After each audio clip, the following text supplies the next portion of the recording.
দেখেন ব্রিটিশরা কত চালাক। আপনার এই কার্ড বা বাস্কেটটা নিতে হলে এই 1 পাউন্ড অবশ্যই লাগবে, অন্য কোনো কয়েন দিলে হবে না।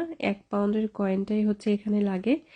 আগে এটা একটা প্লাস্টিক কয়েন দিয়ে হয়ে যেত, যেটা টেস্কোতে পাওয়া যেত, বাট এখন এই 1 পাউন্ড লাগে। এটা করারও অনেক কারণ আছে, সেটাও বলবো। এই টাকাটা আপনার আপনার সাথে সাথেই ঘুরবে যতক্ষণ আপনি এই কার্ডটাকে নিয়ে ঘুরতে থাকবেন, শপিং করতে থাকবেন। এই টাকাটাও আপনার সাথে ঘুরতে থাকবে। আগে মানুষ এই বাস্কেট নিয়ে যখন বাজার করত, যতক্ষণ তাদের ব্যবহার থাকে ততক্ষণ তারা খুব ভালো এটা ব্যবহার করত। যখন ব্যবহার শেষ, যেখানে সেখানে তারা এটা ফেলে রাখতো, এবং অনেকে এটা তো নিয়েও যেত। তবে এই ধরনের কার্ডগুলো বেশি টাইম চলতে পারে না, কিছুক্ষণ পর্যন্ত চলে।